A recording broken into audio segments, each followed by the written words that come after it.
Skinner, Absolute Radio. This is Frank Skinner on Absolute Radio. I'm with Emily Dean and Steve Hall. Good morning. Steve Empty Hall, as he's known on the stand-up circuit. And, no, he isn't. You can text us on 81215. We'd love to hear from you because you're nice.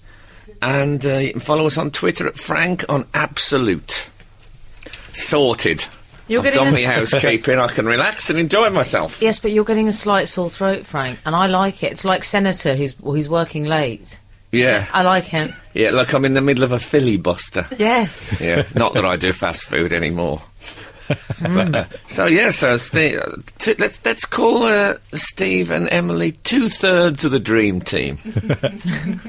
Don't know if you're aware of this, but the show that you two did with Matt Ford has become, I've heard it described as the greatest radio show ever done.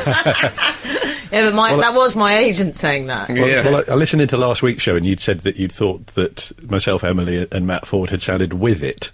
Yeah, very with it. And my brother has been mocking me all week because the concept of me being with it is absolutely ridiculous. Well, you're saying he's been leaving me. I hate it when you're modest. Absolutely ridiculous. It's one of our sister stations. Yeah, that'd be good. I wonder what they play. My brother's taken to calling me Bitty McLean to mock how not with it I am. Oh, what? I don't get that. Just because he's an irrelevant pop star from 15, 16 years ago. Bitty McLean completely passed me by, but I like the sound of I bet he had a dazzling smile, am I right? I think he did. Yeah, fabulous. What was Bitty's I was trying to remember, like? and he's sort of a poor man's Shakademus and Pliers. Oh, blimey, we're digging deeper and deeper and deeper. That's what I love about you, Steve. You like the internet. You click on a link and you're even further into the labyrinth. He's Wikipedia in a tour T-shirt. Yeah? What is that T-shirt? This is a very cheap T-shirt. It's just a load of hanging light bulbs. It's not a band. It's not a band. Electricians I sometimes. thought it was a New York skyline. So did I, Frank. Exactly what I thought. It's light bulbs to form. Well, this is quality radio we're doing, describing a visual image. But there's a website where you can submit designs, and people vote for them. People vote for the designs, and if enough people vote for the design, the T-shirt gets made. Are you saying that's your design? No. Oh. I should have said, yeah, it's great. Yeah, I knocked this up in a lunch hour. I was getting so excited about that. Steve's designed his own T-shirt for the radio. That would feel like a very deliberate piece of advertising. It would be like the biggest waste of time a radio presenter has ever been involved in designing their own T-shirt. Anyway, look, I want to tell you about something slightly supernatural that happened to me. I know we've spoken about dreams on the show before, and about the fact Martin Luther King was in the studio at the time. Yeah, and he wasn't as good a guest as I thought he was going to be. That was when you decided to stop having guests after Martin Luther King's appearance. And I'll be honest with you, he's a bit of a bum pincher. Anyway, I just let it pass. I thought you're a legend. You're entitled. And also you've been dead 12 years. You got a load, a bit of fun. No, I lay sleeping, and I had a dream, right? And in the dream, now let me give you a little bit of backstory here. I was at my publisher's a few years ago. I'm loving this so far. And, it's like being Somerset Maugham. I was at my publisher's, and I mentioned to him that I liked an American writer called James Elroy. I don't know if you've... I'm familiar. Yeah. I'd seen him live and doing a talk and all that, and read a few of his books. And he said, have you read his American Tabloid trilogy? And I said, no. He said, here you go. And he handed over... I mean, this is great. When you're at the publishers, you constantly drop hints about books you'd like to read. And he handed me these 3 beautiful, crisp, clean, free books. And it was so exciting. He put them in a... So I took them home and I started reading the first one. And it's brilliantly written. It's about the Kennedy assassination, right? It's brilliantly written, but it's very bleak, really bleak. I mean, bleak. So I went back to Doctor Who novelisations.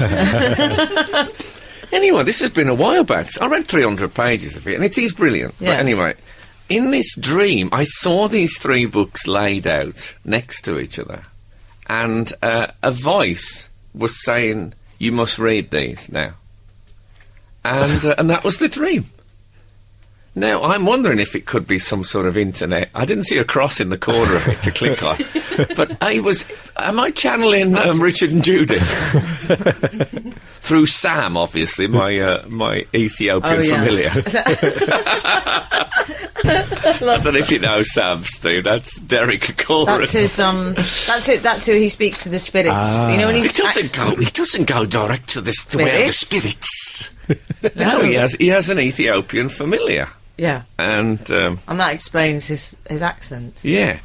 But, I mean, how odd. I mean, what an odd thing to dream about. A book I hadn't even thought about. And what's more odd is that I woke up and I got the book and started reading it. Like, I didn't even question it. You acted on the voices, then, Completely. is what you're saying. So I am now reading James Ellroy's American Tabloid trilogy, as advertised in my subconscious.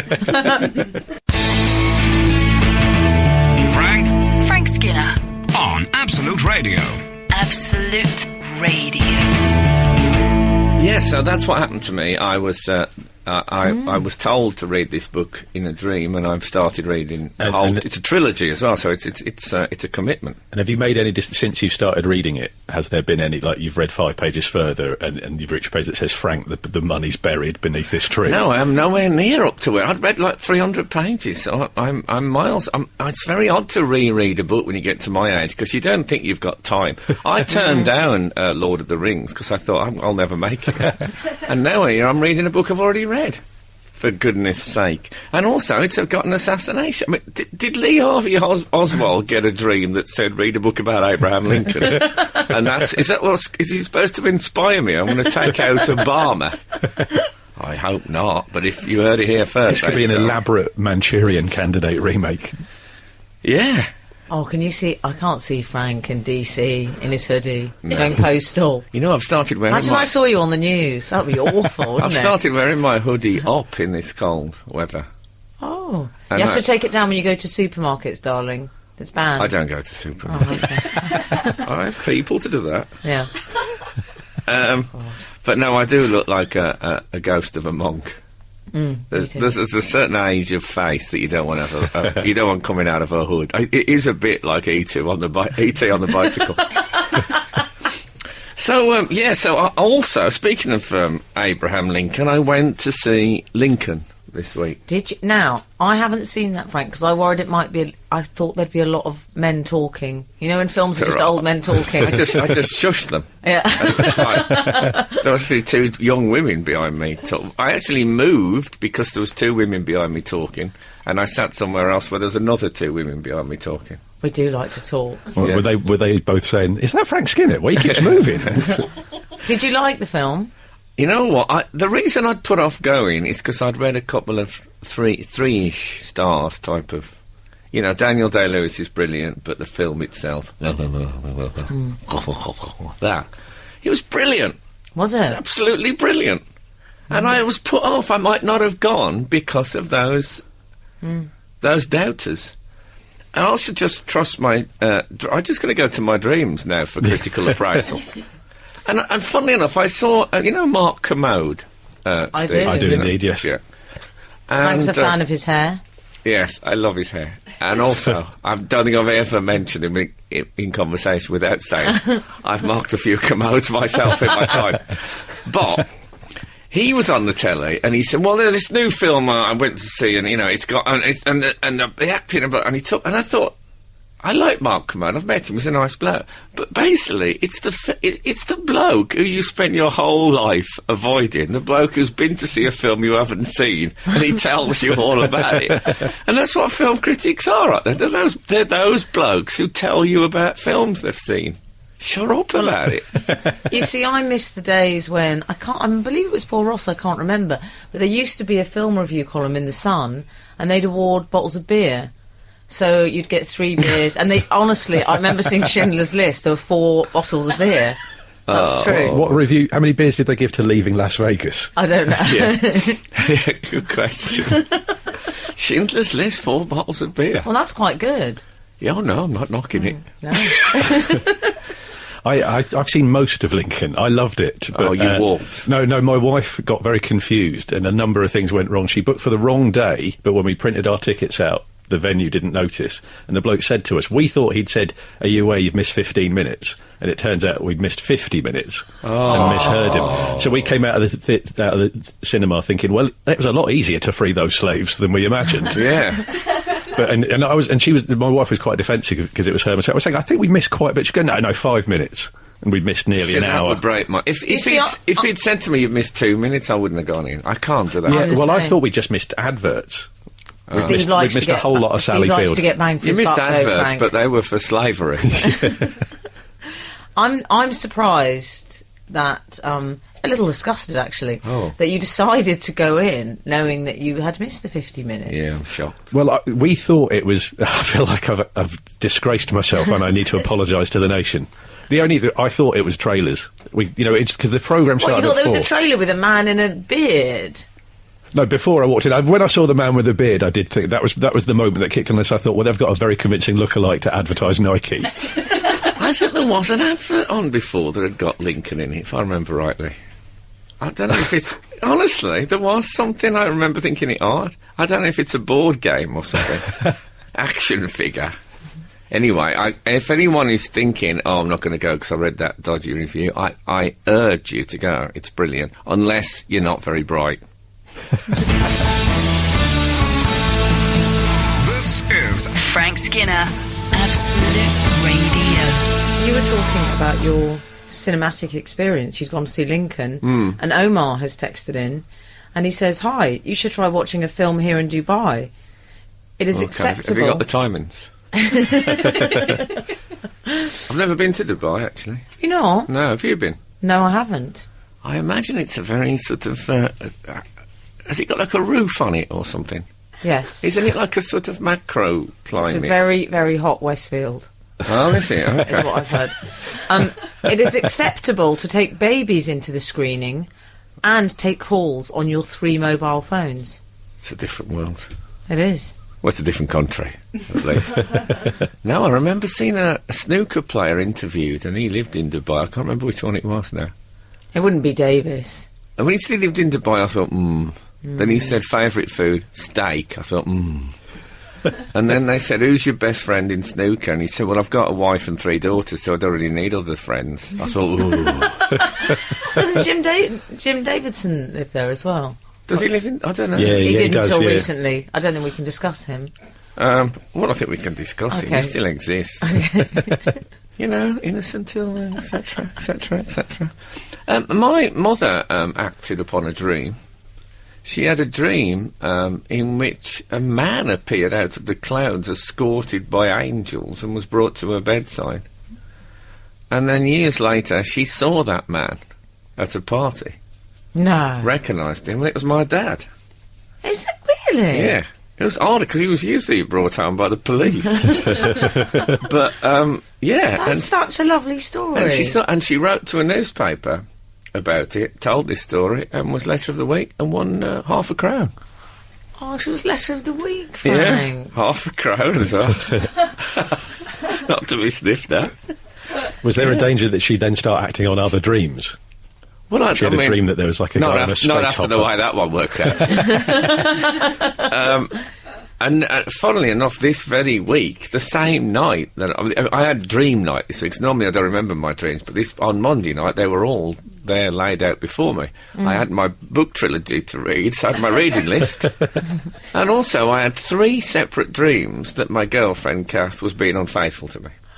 Did you? In one of them, I had a man by his throat up against the wall of a bar, saying, "If you're going to do that, don't do it right in front of me." Well, yeah. I had... And then did he say, can I recommend this book? Yeah, and it was 50 Shades of Grey. I'm a bit of a pharaoh with my dreams, Frank. Yeah. No fat cows in my dream, though. No, I should hope not. No.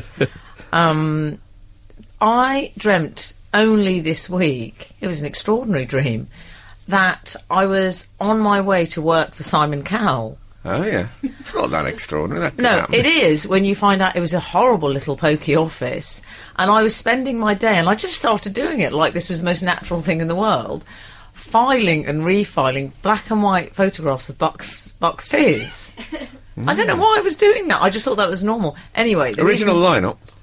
I can't remember that level of detail. I'm not Okay. as forensic as you when it comes to dreams. So my first thought would have been pre or post Coachcraft. That's what you want to know. I think Bobby was in it still. Oh, good. But I remember thinking, what a horrible office he's got. And I was happy doing this. Yeah.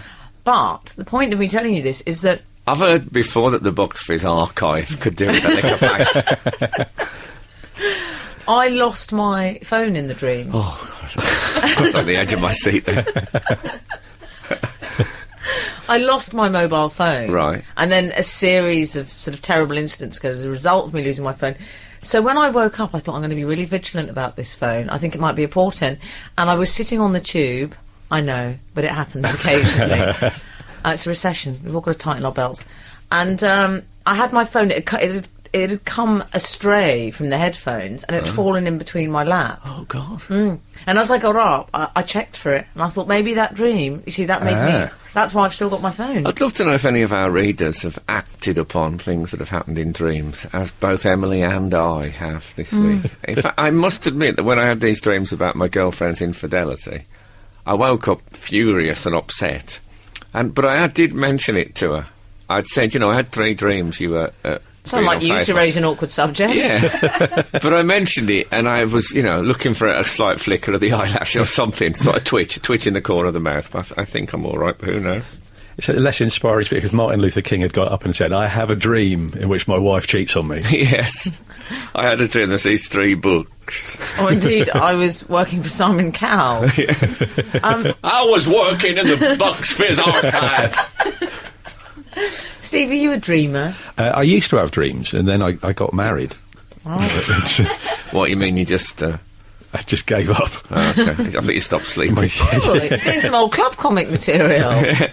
No, do you ever dream jokes? That's always... I used to keep a little notepad next to my... In case I dreamt anything, and you'd wake up, think, I've been inspired, and then you'd read it in the morning, it would say things like, I'll tell you what blokes like, boobs. Yeah. And that would be the extent of the joke. Yes, I have, but there's some comedians who have obviously thought, no, I'm using this, and they've actually done all right on it. So more fool us, I say. Yeah, I've never dreamt a good joke. Imagine dreaming a fabulous 20 minutes of stand-up that was brilliant. That'd be the best thing ever. Absolute Radio. Frank Skinner on Absolute Radio. So obviously we've been discussing the Oscars. We're discussing films, rather. I'm getting ahead of myself. I'm too excited. Having discussed Lincoln, of course, it was, which was Oscar nominated. Well, got an Oscar. Indeed. Did you stay up? Oh, God, no. Well, I was invited to be on the Sky coverage of the Oscars, which sounded really exciting and lovely. But having had a baby this year, I'd seen one of the films, I think, that were nominated, so that was a bit of a waste of battery. But no, it's a big... Did you stay up, Steve? I stayed up. I watched... Brilliant. I get quite excited by... Yes, that's very Steve. I can imagine you staying up. Well, it's trying to find somewhere... Because I haven't got a TV channel that shows it, so trying to find live streaming on the internet. Sky in your house? We use one of their rivals. Oh. I didn't know they had any rivals. Yes. What is it? We use Virgin Media. Oh, okay. Slightly better broadband, I find. But is it the David Tennant thing that's drawn you in? I've been sucked in by that. I can understand it. So you could. So how did you watch it then? So I found live streaming on a dodgy internet connection, but it's quite a nerve-wracking thing because there are you don't want to associate the words live streaming when you're seeing Shirley Bassey sing a song. No. Just because she's of a certain age, you worry that she might be live streaming. Yeah, well, let's hope not. Poor Seth MacFarlane, he got quite bad reviews, that Seth, didn't he? He did get some very bad reviews. He was a bit of a... His hair's a bit too black, though. This was the host, yes, he's Family Guy, I believe, that's what he's... Yeah, and Ted, the film. I haven't seen Family Guy, but then I'm not 11 and I don't live in Wisconsin. So I don't... It's for me, particularly. I didn't realise that. Yeah, but his hair's a little bit... I'd call it Eileen Drury black, Frank. Yeah. Do you know what I mean by that? Well, people can, I don't know, he's not old though, is he, Seth MacFarlane? No. You have to be a bit careful when in fact there's a man on the telly now with exactly the same problem, is that if you dye your hair He's a friend too of the dark, show. what happens is the discrepancy between the colour of your hair and the colour of your face becomes alarming. In your youth, they're pretty well shoulder to shoulder, the colour of your hair and the colour of your face. But Yes. people who dye their hair, that starts to separate out. This And you is see that true. the grey face of the elderly with jet black hair. It's a terrible sort of Andy Warhol creation. Yeah, hence me referring to it as Reagan Black. Yes. That's what he did in his later years. But Seth MacFarlane, he was a bit of a silly Billy about women, and Was he got he? in trouble. Yes, he was. I didn't see all his stuff. I saw some pretty ordinary stuff about... I don't like to criticise other comedians. It's a difficult job. But his Daniel Day-Lewis stuff, he went, first port of call was about his preparation for the roles and all that. Yeah. But, it's a tough... I know, I hosted the Brits, and it was like gazing into the very depths of hell. So I imagine Seth's probably had a couple of sleepless nights since. Well, he was described as the worst host of anything ever. So that's good news on the Brits front. Yeah. I've been superseded. I thought you were very good at the Brits. Well, because it actually. got its highest ever ratings. That was the thing, because it was popular aiming at a younger demographic who were fans of Family Guy and so on. So more people watched it. The So trouble is, it has an American audience. So he says, I was talking to Jennifer Lawrence, and can you just think, sure, he's going to do a joke. You must know he's on his way to a joke. Applaud her later on when she gets nominated. Did you see the filthy creep incident with Jack Nicholson, Frank? I did. Now, what do you guys think? So we should say, Jennifer Lawrence is being interviewed. Jennifer Lawrence, in case you don't know, is like a very pretty young actress who was nominated for... They know J-Law. Yeah, okay. J-Law's And big. then suddenly, in mid-interview, though, it's not like he just went up to her in the party after. She was being interviewed on the television. By George Stephanopoulos. And Indeed. Jack Nicholson turns up. And, Is this one of your dreams? yeah. But he did, what was great about it is that she didn't play it like a professional actress. To him, she went, "Oh, it's lovely to meet you," and all that. As soon as he went away, she went, "Oh!" She was like the teenage girl on the night bus who'd just been spoken to by a homeless. She had that. She wasn't trying to hide. Then he came up and said, "I'll see you later." And she said, "Oh my God!" She said, "I need a rear view mirror." Such a good gag. Frank, I I hope didn't she was talking about that particular moment. Because he tried to chat up Anna Friel a few years ago. Did he? And, He's got a type. and hasn't he? she'd said to him, "You're old enough to be my granddad," to which he replied, "Yeah, but you still talk to me for 10 minutes. Which is such... To which she wants to reply, "That's not impressive at all. Well done for not needing the bathroom in those 10 minutes, you old man." Yeah, but we don't know what happened after. Jack knows he's in with a shout because he's Jack Nicholson, and I think he's thinking, time's running out. I'm going to play every card in my hand. I don't want to be left holding any cards. I'm going to go for all of them. And he really did. I mean, I know it was a bit Lord Reynard in lots of ways, but it's sort of Jack Nicholson. You sort of don't. Yeah, It was sort of exactly. all Yeah, right. I was going to say, Frank, if it was Dame Maggie Smith doing it to Daniel Radcliffe, I'd have a problem with that. Yes. You're right. I'm just going to hold on to that idea. Absolute Radio. Frank Skinner on Absolute Radio. Talking about the Oscars. We were. Oh, Frank, before we get back to the Oscars, could I just... We've had communication from a reader on 918. Darren in Surrey, this is Read Dreams.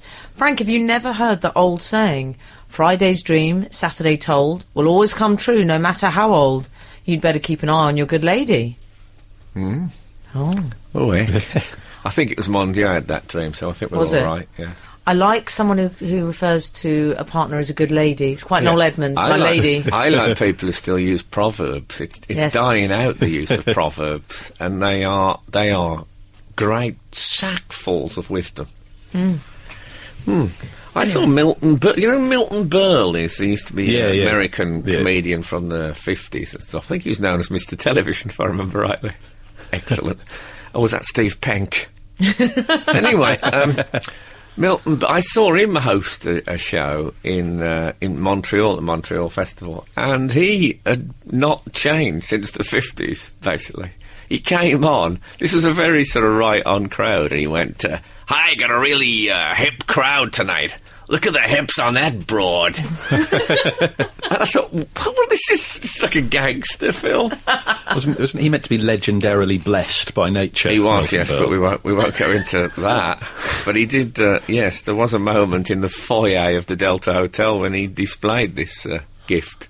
And nevertheless, there was a very sort of arty theatre group on. It all came on in black polo-neck sweaters and stuff, and did some... a bit beatnik, but Tony Hancock the Rebel. But they did a very sort of serious, and they did some theatre, like a bit of mime and stuff.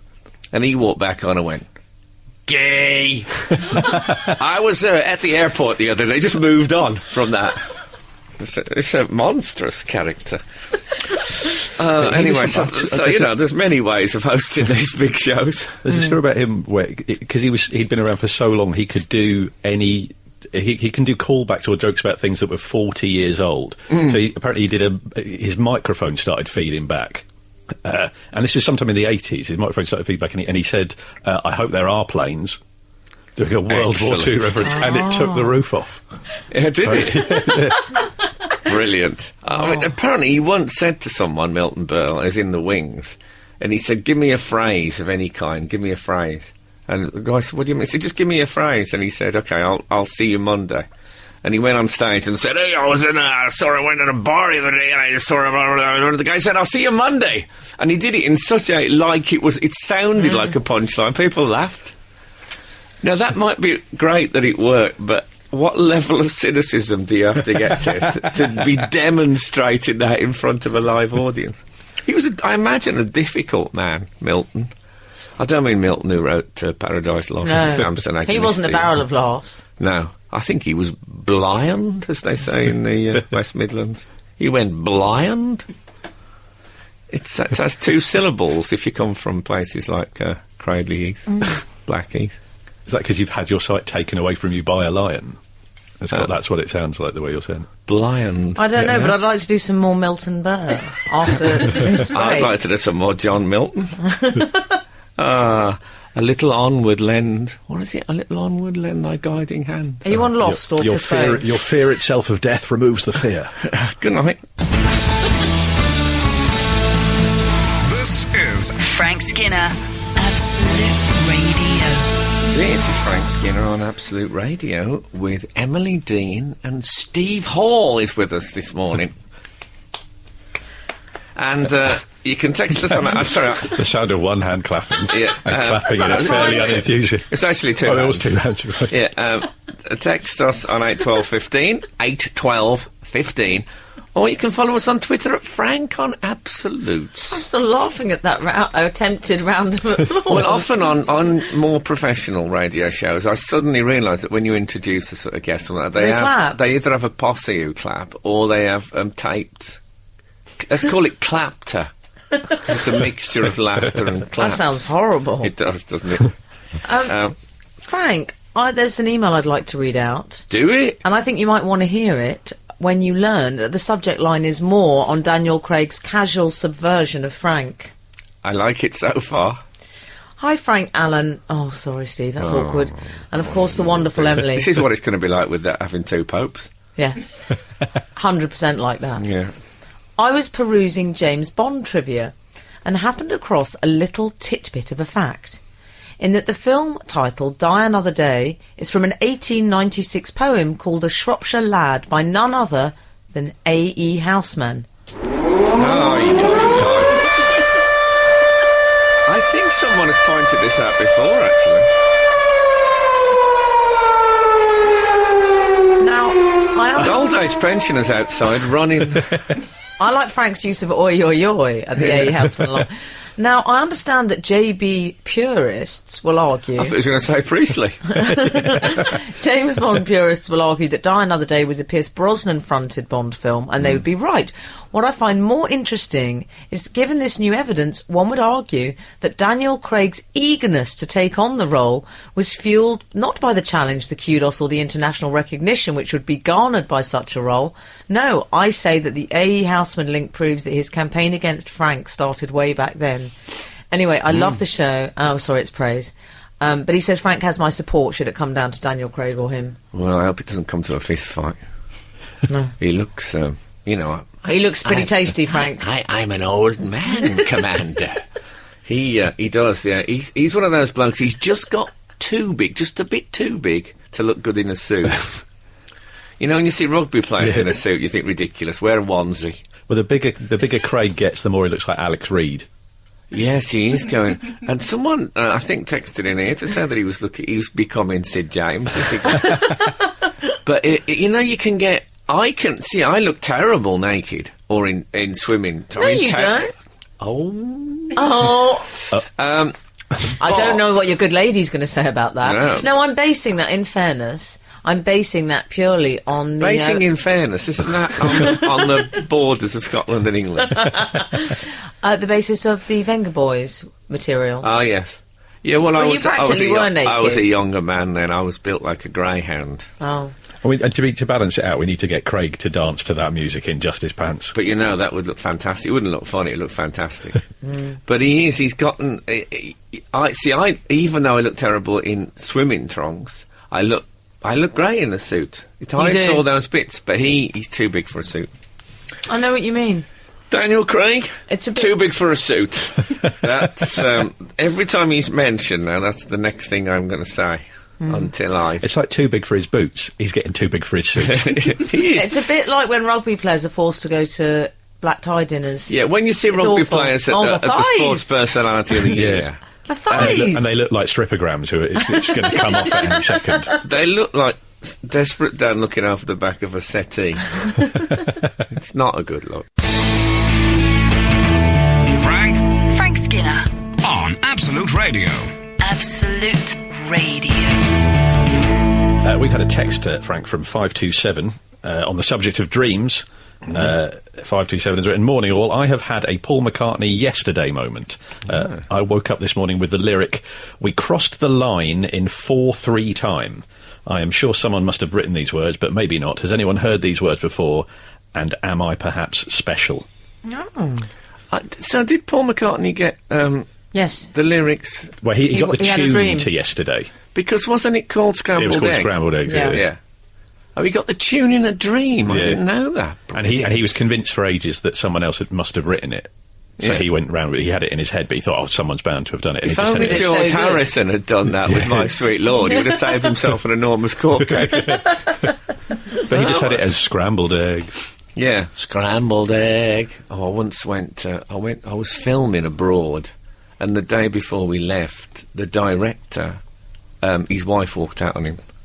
It was very, awful. And I thought maybe he won't come, but no, he battled on professionally. And we went to a beachfront karaoke club, and it was very jolly party atmosphere. And he said, "I think I'm going to get up and do karaoke." Did you do your Elvis Costello? Because that's one of your party pieces. I did. I did Elvis Presley. I think. I did "The Wonder of You." Oh, lovely, Frank. And I actually said "wonder," which is what Elvis seems to say. That's the wonder. Oh, he does. The wonder of you. I never worked that out. Unless it's rhyming slang for Monta. Anyway, the director bravely got up, and I thought, great, because he's putting a brave face on it. And he sat. I didn't know what he sang yesterday, and he sat on a speaker with his head bowed. And yesterday, all my trouble, and it was, oh my God. I mean, even the people who didn't know the story could tell this was a broken man. Oh, we didn't start speaking the lyrics. Why you had to go? Oh, no, it was... I couldn't have borne... what a way of cleansing yourself like that, through... Some people would do therapy, he did karaoke. Did anyone follow... What was the next song? I hope someone did something like "Shut Up Your Face." It's not so bad. No, that would have been good. Don't worry. This is enormous fish came up on a big plaque and sang "Don't worry, get happy." Oh, Billy Bass. Oh, big mouth Billy Bass. What happened to him? Those were the days. I suppose they've all been retrieved by cats. Yeah, along with the dancing... There's a lot of empty plaques all over Britain. The dancing flowers, Frank, as well. Now those were brilliant. I've never never seen you look so intense about any subject. Those were brilliant, and I got one of those for Room 101. I don't know if it made the edit, but I think it was Sheila Hancock, and she'd never seen one before. She was also... What, she Amish or something? How did it pass her by? I think, I don't know, maybe she's chauffeur-driven. She's classy, isn't she? So she's very classy. She doesn't go to But gadget shops. I don't know if in case you haven't seen those dancing flowers, get this, I'm not making this up. You play music and plastic flowers dance along. Yeah, wasn't all bad in the 90s. Frank, 133. Fantastic. And those action men that just move their elbows and crawl along the pavement. Talking of action men, 133. Morning, Frank. Today is Daniel Craig's birthday. So does that mean today he would look okay because it would be his birthday suit?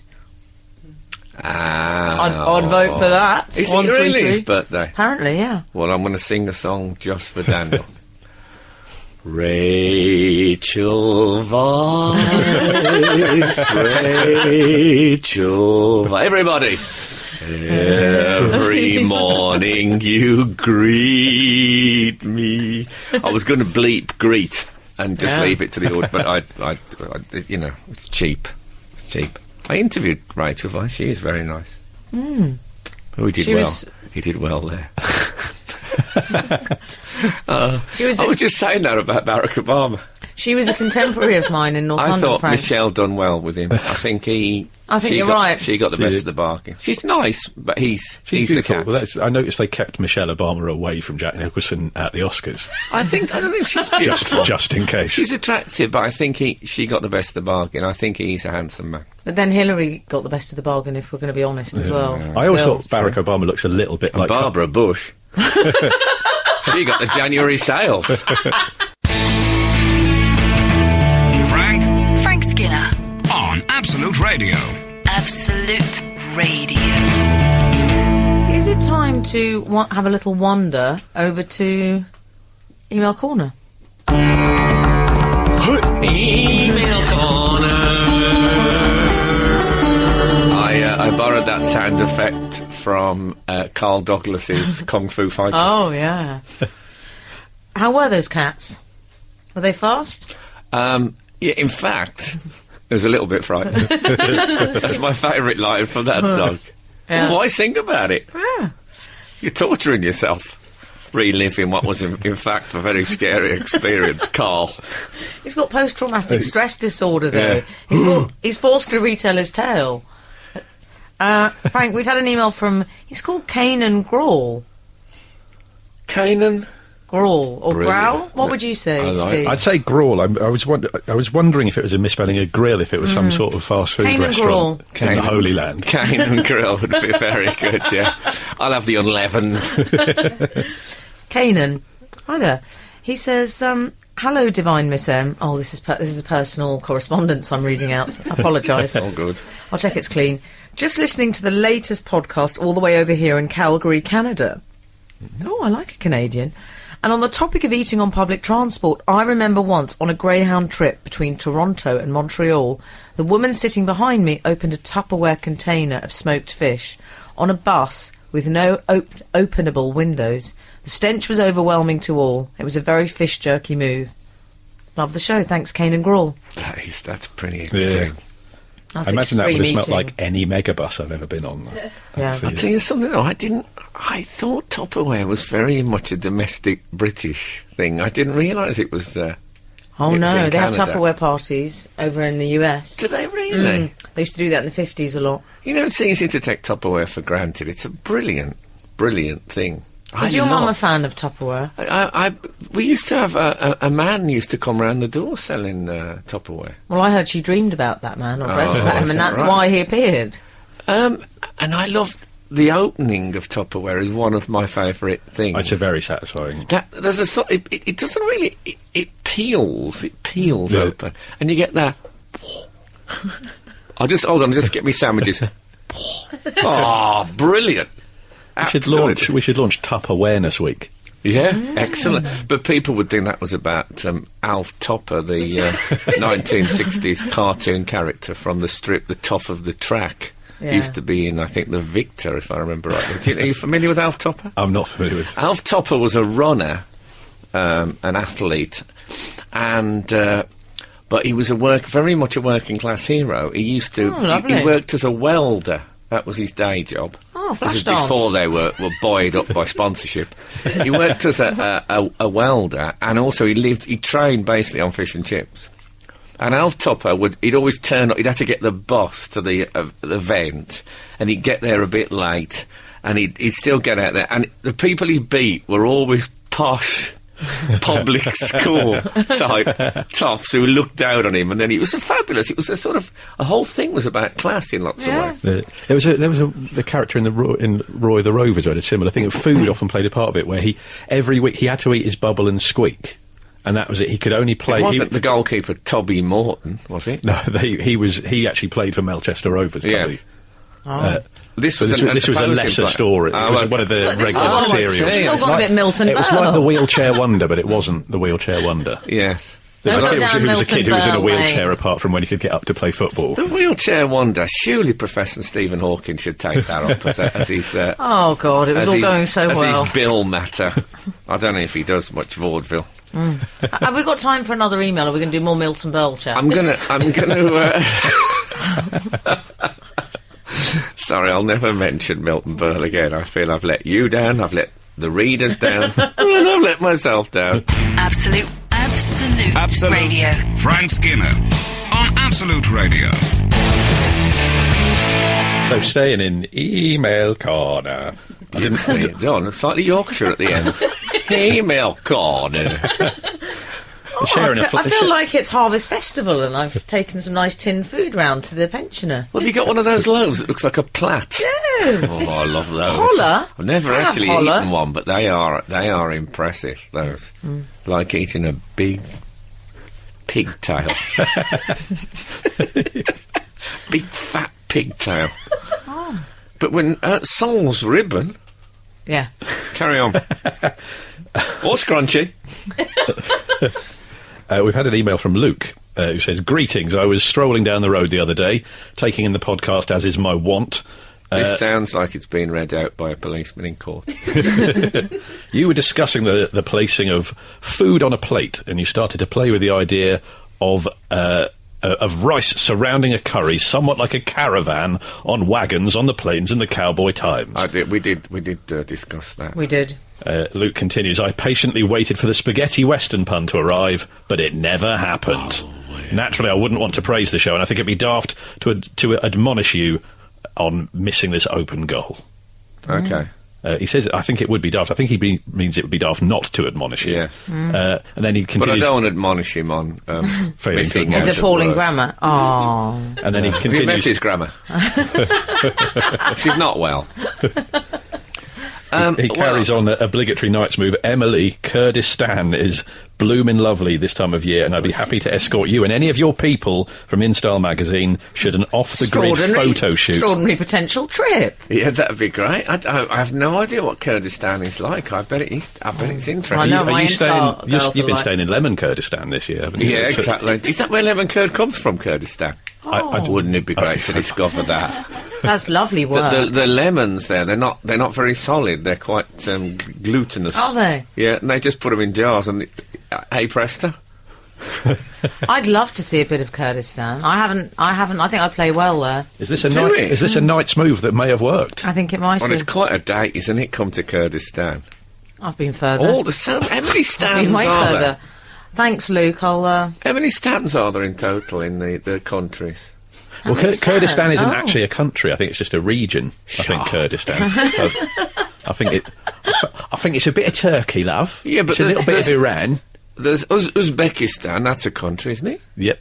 Oh, I love this. This is like work. This is like being on a this stall. is like pointless. No, this is being Yeah. on a stall with We two need- market traders. We need Richard Osman. It is. We need pointless. We need the most obscure Istan. that would be the category. I cannot hear the word, of course, spaghetti. The phrase spaghetti western without thinking of poor Eli Wallach, Indeed. who was in The Good, the Bad, and the Ugly as the Mexican bandito. Oh, yeah. And who I do you Is know he this, the Steve? I went bandito? to see him. Oh, live. yeah. Yeah. What happened? Go on. He said when he was offered a spaghetti western, so it didn't make any sense. Spaghetti western. That doesn't make any sense. It's like Hawaiian pizza, and got quite a laugh. And then about 40 minutes later, he said, yeah, well, the thing is with the spaghetti western, it didn't make any sense to me. It was like Hawaiian pizza. Obviously, the audience thought, well, you've already said that, you're all full. Yeah. They were just silent. Bless. And it's a terrible... He's still going strong. He's 97. Yeah. Eli Wallach. There's a very here we go, Milton Berle. Corner. So there's an Aussie singer. It's on a more uplifting Eli Wallach note. There's an Australian singer called Darren Hanlon who wrote a song called Eli Wallach about how much he loves his work, and Eli Wallach heard it. And he's just this Australian troubadour who travels the world with his guitar. And he got an email saying, "We've just played Eli Wallach, your song," and he's been dancing around his room listening to it. And then they filmed a video together of one of his other songs. Really? So Eli Wallach appears in Darren Hanlon's video, "I Wish That I Was Beautiful for You," and he plays an old man getting ready for a date. And it's beautiful. That is the nicest story. You see, I was going to interview Eli Wallach. Did you say that is a nicer story? Oh, I thought you were saying it in a Joe Dolce. No. Nicer story. No, but I was going to interview Eli Wallach on my chat show, and having seen him make this terrible error in public, I decided against it, and we didn't do it. Did you, American publicists say, we graciously decline? No, I said, I've dropped a Wallach. Anyway. Absolute Radio. Frank Skinner on Absolute Radio. We've had another email from email corner. Yeah. It's getting a little bit dark now, Steve. I've got overlooked email corner. No, that's way too sinister. Email corner. John Edwards has written in and said, "Hello, as he played friend of the show last week, Frank was a little nostalgic about when he used to play more jingles. True. I am too, and about one jingle in particular, which is why I would like to tell you that here in Toronto, the snow is melting, and many trendy young women are wearing Wellingtons with the Hunter label at the top of the shin. Oh, I love Hunter. I just checked the price of these, and they are about 10 times the price of my plain black wellies and can't possibly keep your feet drier.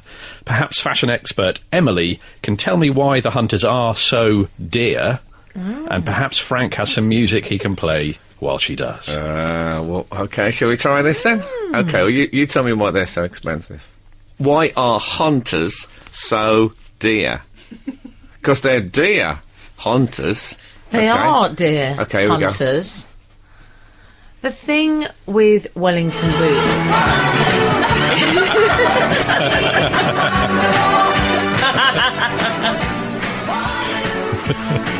I think this is what he was getting at, isn't it? Well, this is Waterloo, obviously, which was won by the Duke of Wellington.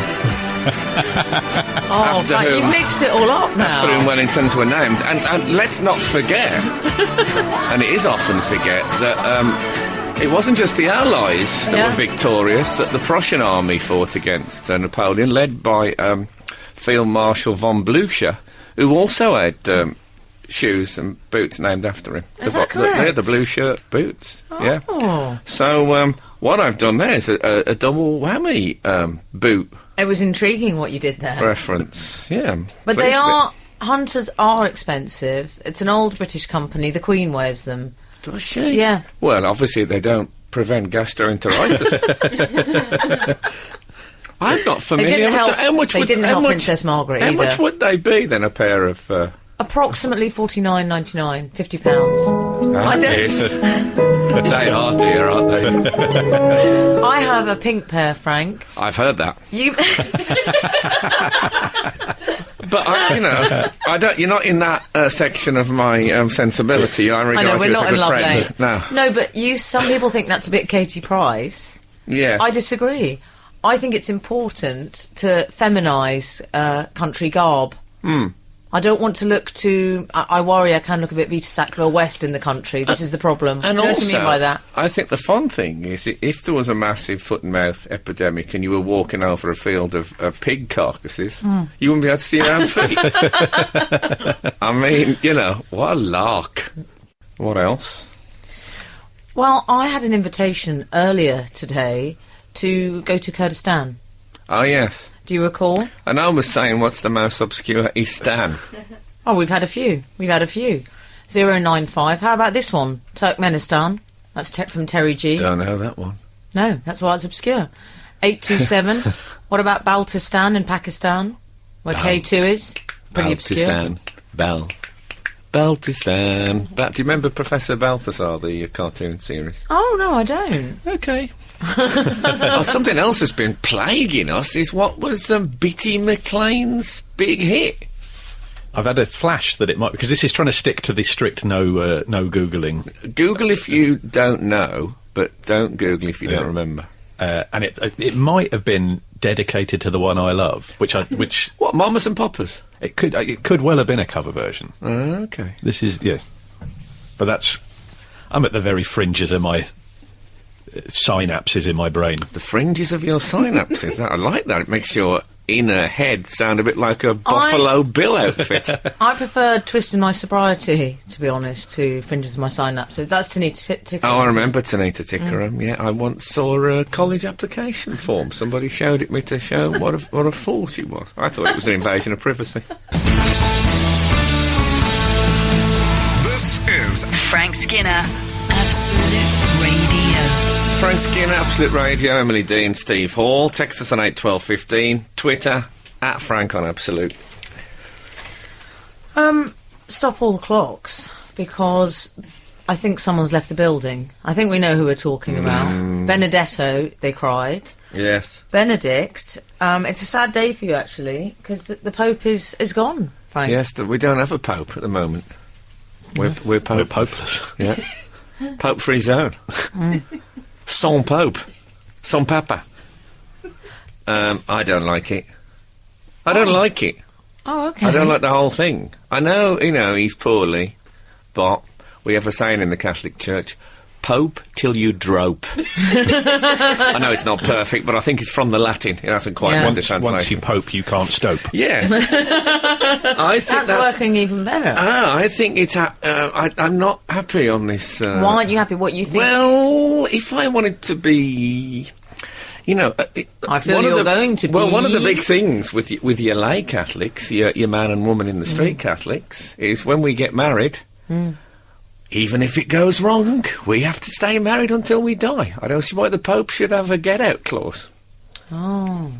Not a good example, is it? Is that true? So you have to just hang in there? Yeah, you have to. And even if you split up and marry other people and all that, unless you get a special... They have to hang in. It's kind of one of those motivational posters, but rather than a cat holding onto a tree with hang in there, it's just a really miserable couple. Yeah, sat on the other end of a sofa with nothing to say to each other. Yeah, exactly. And so, I mean, if we had to stick with that, I think you have to stick with popery. Yeah, he can't just walk.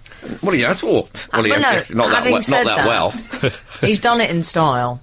Because I would like you to shed some light on some of the sartorial choices in his last days in the gig. Yes, he did go a bit... It was an extraordinary choice. Yeah. He went a bit... Frank used to talk about the last days of Daybreak. Not Daybreak, it was pre-Daybreak, GMTV. Yes. And they went a bit wild because they had nothing to lose. I thought he did that clothes-wise. Well, the double-breasted overcoat wasn't a million miles from when Elvis sang "If I Can Dream" in the 1968 TV special in that white suit, the double-breasted jacket. It was just like that. He'd put that jacket on; it was a bit big for him. That was a mighty outfit. That big white overcoat. It was a bit All the President's Men. Those lapels. I mean, I wish he'd. He's gonna move in when he's in St. Peter. Since he's got a bit poorly. He has a moving platform that he goes about on, like a little plinth, like a mini like a papal Segway. That moves about like a Dalek. I hope it's got a cross on the front. Apparently, at one thing he actually went excommunicate. But if he could have got on the platform and worn the long coat, it would have been like Camberwick Green. He'd have just come on. You wouldn't have been seeing any movement at all. They would have thought that was a miracle. The other shocking news. Sorry, Steve. I was going to say he's not allowed to wear the red loafers anymore. No, and strangely, he seems to have been sentenced to only ever wearing one pair of shoes. Yes. Well, it's the red. They're like they were very ruby slippers. They're from Prada. Type shoes. I can imagine that as he gives up, he's got to click his heels together 3 times and say, "There's no place like Rome." Yeah, and then the whole of St. Peter's goes back to black and white. I think he should wear Uggs. I'd love a Pope in Uggs, an ex-Pope in Uggs. Why not? I don't know what the canon law is on ex-popes in Uggs. No, I don't either. I'm not happy with it, I'll be honest. Were you sad to say goodbye to the old fella, though, Frank? Well, yeah, but, you know, I think there'll be all sorts of implications with him just slinging his hook like this. Dear. And, I don't buy the... You think it'll lead to a rise in divorces with people saying if he can do it? Yeah, I think all sorts of quitting. He's basically... He's encouraged quitting on a general level. He did say thank you and good night, though, which was very Foo Fighters. I liked it. Yeah, he did. And he said thank you and good night. In Latin, but he still said thank you. As a Dalek or in his own voice? He thanked his Twitter followers as well. He's modern. Because he thanked his Twitter followers. Is he staying with Twitter? I think he's... I don't know, I thought that was his last tweet. It was his last tweet as Pope. He'll probably have to have a new name. See, I put my foot in. I was reading this and I said to my girlfriend, I said, you've got to admit there is something appealing about just living in your own room in Castle Gandolfo and just living a life of silence and prayer. She says, oh, that appeals to you, does it? You know, and you think... Many, many ways of putting your foot in it when you're in a relationship. But the fantasising about a life of silence and prayer, you wouldn't think was but it didn't go well at all. Frank Skinner on Absolute Radio. Absolute Radio. I'm going to cough. Brace yourself. That's like someone in a soap saying, I'll be okay, honestly. Your contract's up for renewal. I like the fact that we allowed you to cough. We didn't try and talk over it. We thought, well, we don't want dead air while someone's having a coughing fit. No, that would be terrible. I like the way that in soap operas, people say, I'm just going to have some air. And people aren't suspicious of that. To clear their So I head. said to Kath, I'm just going to have for some air. She'd be on the phone to a private detective before I'd actually shut the door. Okay, so the Pope. I'm not happy, and What, Benedetto's let you down? Who although are those men outside who make it a bit like Chitty Chitty Bang Bang with their weird clothes? that's the Swiss Guard. Oh, That's their job, looking after the Pope. The very second he stopped being Pope, they cleared off. And that's some what happened with my ordinary bodyguard. security. Exactly. Yeah. But they wear the stripy trousers and all sorts of... There's one very handsome one. I know that's disrespectful, but he's lovely. No, I think he's all right. One of the Swiss Guard. I know, Frank will know, be familiar with his work. He's the Pope's assistant. Oh, well, yeah, I know him. Yeah, he's quite a... He's the sort of Vatican's Jose Mourinho. Yes, very much so. Yeah. So I am... Having said all that, it's very exciting, a papal election. I love all the, black smoke, white smoke and all that stuff. Oh, yeah. Accepto is the moment I like. Yeah. And I've said that a lot in my time. Black smoke is a sort of a no decision, sort of that's what that means. Yeah. And white smoke. What happens if it's a black pope? Is it still white smoke? Or is it more black smoke? What if it's a Rastafarian pope? Is it smoke, but for 3 days? I don't know what happens there. We've actually had an email on the subject If there's a tie, apparently, Louis Walsh decides who's the next pope. No, but then he says, I can't do it. I can't do it. I can't be forced to choose. Dermot. He won't do it. And of course there was, I think it was in the 13th century, when it snowed in, it wasn't actually, it was held in Albano, I think, and it snowed so badly that none of the cardinals could get, and the new pope had to be decided by the Pools panel. The money's on an Italian, though. Yes, Yes. they haven't had one for a while. Because John Paul II was Polish, wasn't he? It's not like, to be fair, it's not like Eurovision Song Contest, though. But they got some catchy-uppy to do, because I think there was an Italian pope consistently for about 500 years before JP2. I might start saying accepto if someone asks me on a date. I love it. That's a if they good get the idea. reference, they're in. You'll just get some smoke, smoke worked out. And then Habemus Papam. That's what No, I I'm say sorry, when not they, on a first But date. wouldn't that be great? Not on a first date. If you were in a bar and someone said you fancy going out on a date, and you've got say black smoke in one shoulder and white smoke in the other, that would be fantastic. Anyway, we did have an email. Yes, on this very subject. an email from Gary Percival, who said, Frank, I've decided that as you're a committed Catholic with modern ideas, you are the best candidate for the papacy. I've launched the idea on Twitter, and David Baddiel has retweeted my message to his followers. We've got a few people interested. Check out the Twitter hashtag Frank Skinner for Pope, and hopefully the idea will gather momentum. Who knows, in the not-too-distant future, you could be the lucky winner of a white hat and a new chauffeur-driven car. Yeah, but look what you could have won. Nice. Speedboat. We're going to pay the speedboat. So there's a campaign. There is public desire. I could be Pope. Are you baptised Catholic? I'm Steve? baptised Catholic. You could be Pope if you're a baptised male. Oh, you're allowed. That's it. You don't have to be. Oh, well, I'm ruled out on 2 counts then. Yeah, but you could. I don't know about you. I actually looked up the Twitter campaign, and it's a real thing. He's not lying. So we can back this. The only person who's retweeted it is David Baddiel. So the only person who supported it is a Jew who might have some reason to want to bring down the Catholic Church. Because he's Jewish. But already that suggests I'm bringing people together. I'm not even Pope yet. This is all very well. I've healed 2,000 years of hurt. I'm not sure it's the kind of job you can get via a Twitter campaign, though, Frank. I do think you'd be a very... Well, he lost it via a Twitter campaign, as far as I can tell. Would you want the job, Steve? I don't think I'm ready for it. I studied theology at university. Oh, come on, then you're tailor-made. Well, I feel like I'm overqualified. I feel like I'd asked too many questions. Yeah, but I tell you what, I'd like our keys in the Vatican. Loving it. Good. Love it. I'll tell you what, though, I'd miss trousers. I know we slag them off, but... I'd like that to be your first message from St. Peter's. I'll tell you whatever, I'm going to miss trousers. What I really love the idea of all this is that when there's sort of 2 popes, there's the Pope Emeritus and the Pope, that if there's a real bad crisis, it'll be like that episode of Doctor Who, The Three Doctors, when the previous doctors come back and they work together against evil. That'll be brilliant. Absolute Radio. Frank Skinner on Absolute Radio.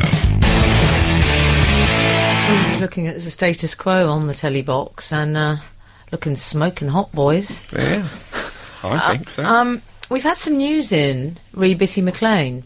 Oh, yeah. We were trying to establish what his original song, or his one and only song, let's be honest, was called. No, that wasn't him.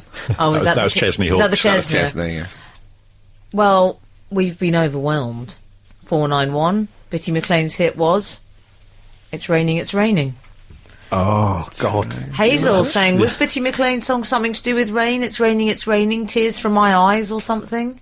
That's from Hazel. And then 070 says, Bitty McLean, it keeps raining, brackets, tears from my eyes, close brackets, backing by UB40. That's from Phil in Telford. That's like a piece of my brain from 1993 I've just recovered. That's excellent. It's raining, it's raining.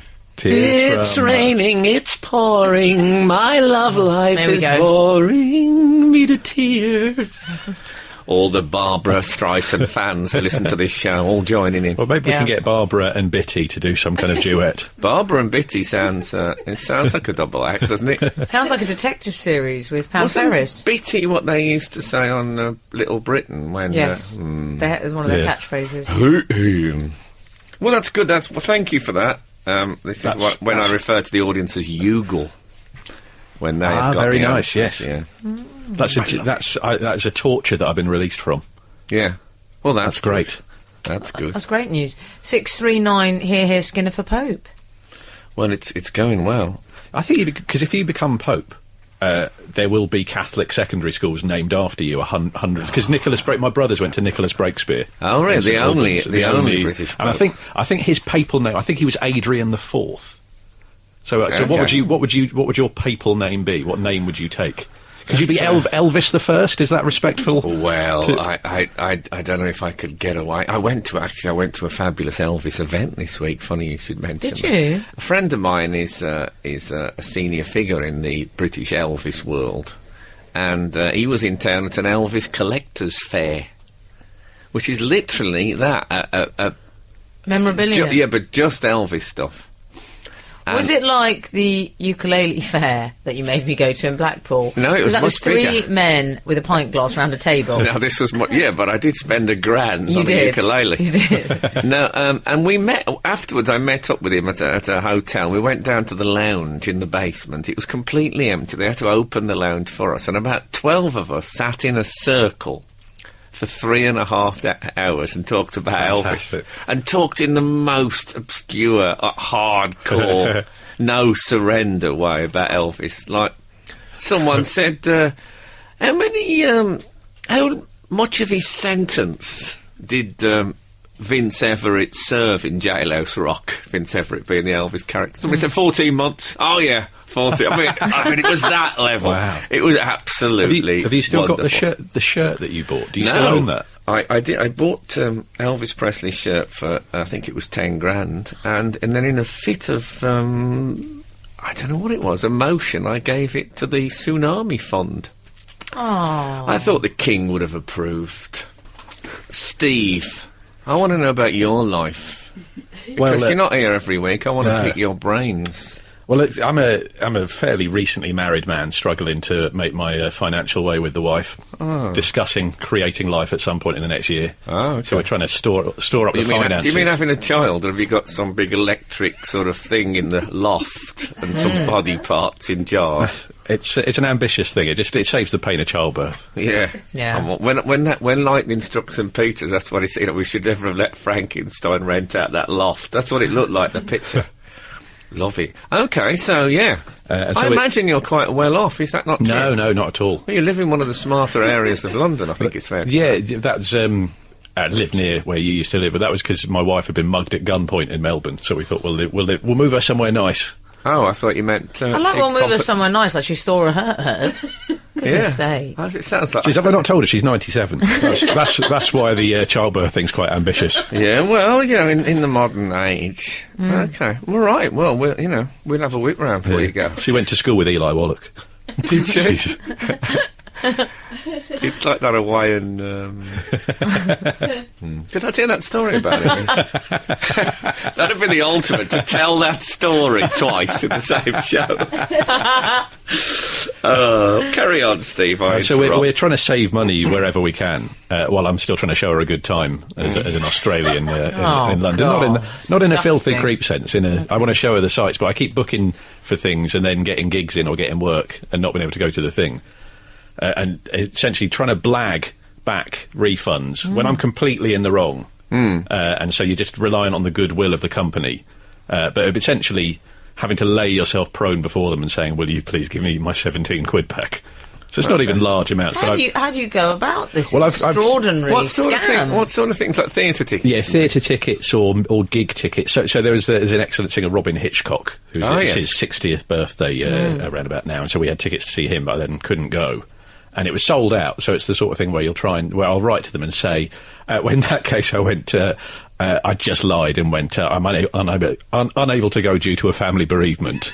No, you should do that. But, I always think there'll be a family bereavement. Yeah, exactly. But I don't ask for a refund. I say, I don't want a refund, but just letting you know, because there'll be 2 tickets that won't be picked up, so you could put them on resale, because it's sold, because it's...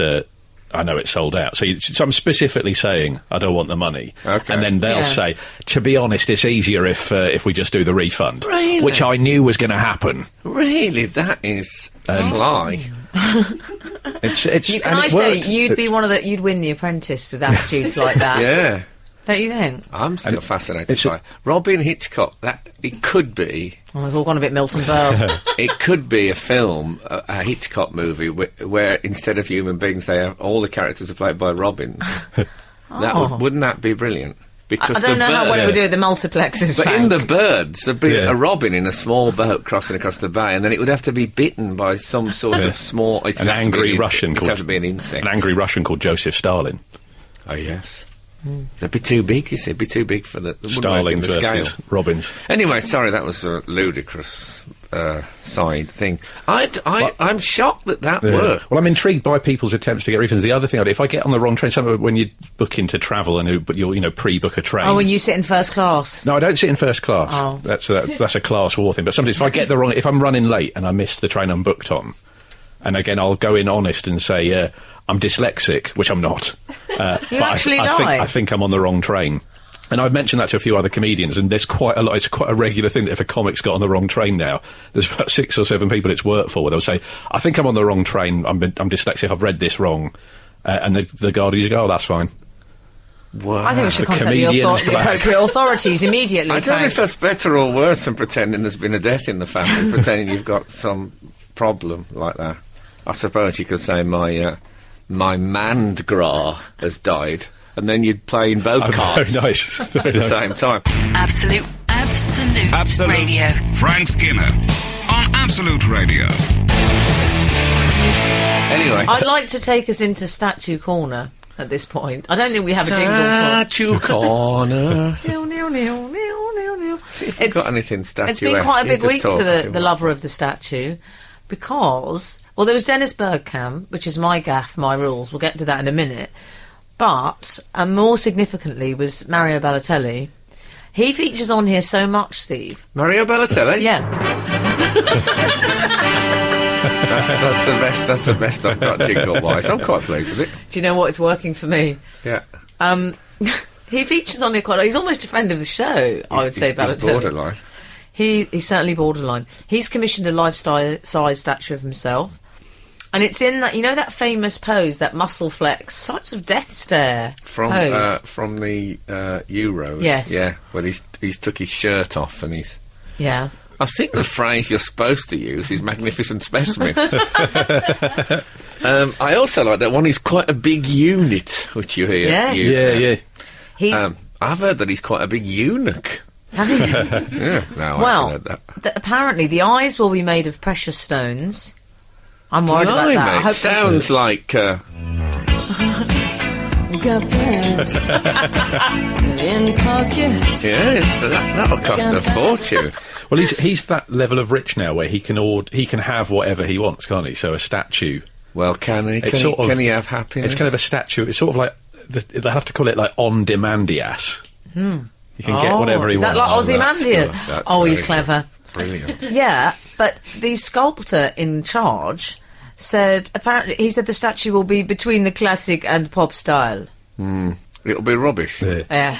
I'm afraid most modern statuary is appalling. Really awful. Never looks like the person. Yeah. Clumsily done. With it being Balotelli, it's going to be sort of halfway between Michael Jackson and Colonel Gaddafi. Because commissioning your own statue. It's a level of narcissism that usually only dictators or Yes, that's a disgraced very pop good stars point, aspire Steve. to. Yeah, I hope Balotelli's is not going to be pulled over and hit with a flip-flop like Saddam Hussein's was. I mean, that was a terrible waste of... Yeah. I Have a slip on. I like a nice statue. Do you? There's one... I was working at the BBC this week, and it's a bit sad now because people are basically looting. You know, the studios are about to close Well, down. that's gone very last days of GMTV. Yeah, there was no signs on most of the dressing room doors. They've all gone. People have had to just put stickers on the door to say. I mean, and there's in the centre of there, there's a statue of Helios, the Greek sun god, and he has got the best bomb. I mean, it is perfect. I've stared at that statue, Really? and I don't know if I ever told you when I went to Florence for the first time, I saw Donatello's David. I love Donatello's David. And He's mischievous. sort of, he's more or less naked, covered in flowers. And I stared at him for so long that the woman I was with became concerned. and I get the same with Helios. I sometimes think, that I got on the wrong bus, maybe, in life.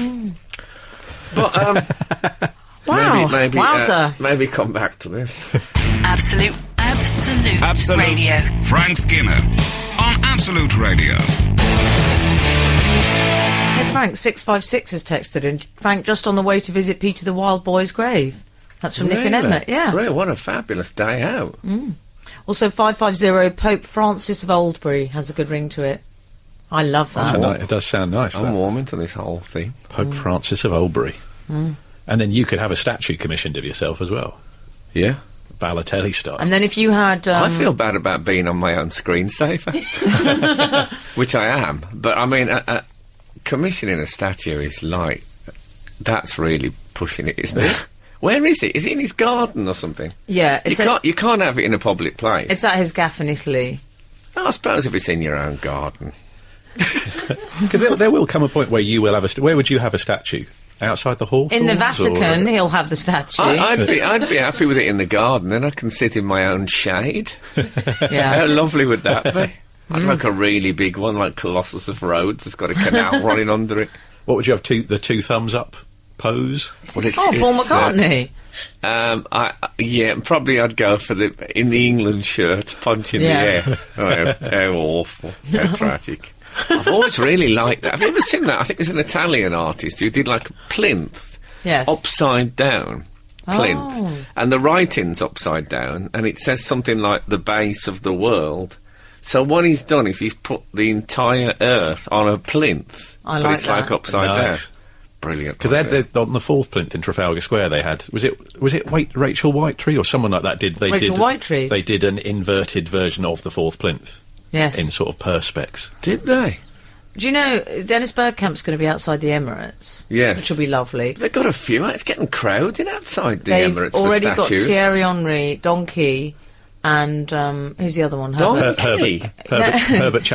Yeah, Herbert Chapman. Tony Adams. That's why I said Donkey. Sorry. Oh, sorry. Not Don Key. I don't think anyone called him that anymore. That'd be great if he went. Tony Adams called Donkey for 20 That's great. The idea of him going as Don King to a thing. That'd be brilliant. If they had Don King outside the Emirates, I'd love that. That'd be quite. You know what I'd love? Take a bit of cleaning. That would. Hank, what It'd about be good because the bird dropping would give him that sort of grey tips that he has on his hair. They're having Odin Wingy outside QPR. I'd love that. Well, we can't follow that. I think they should have a statue of you serving burgers outside the Emirates. Hey, there's a story and a half. Steve, thanks very much. It's always a joy to have you on the show. Obviously, it's always a joy to have you on the show, but I'm not going to say that every week like some sort of fool. You know what? If the good Lord spares us and the creeks don't rise, we'll be back again this time next week. And thanks for joining in. Thanks for listening. We love you all. Goodbye. This is Frank Skinner, Absolute Radio.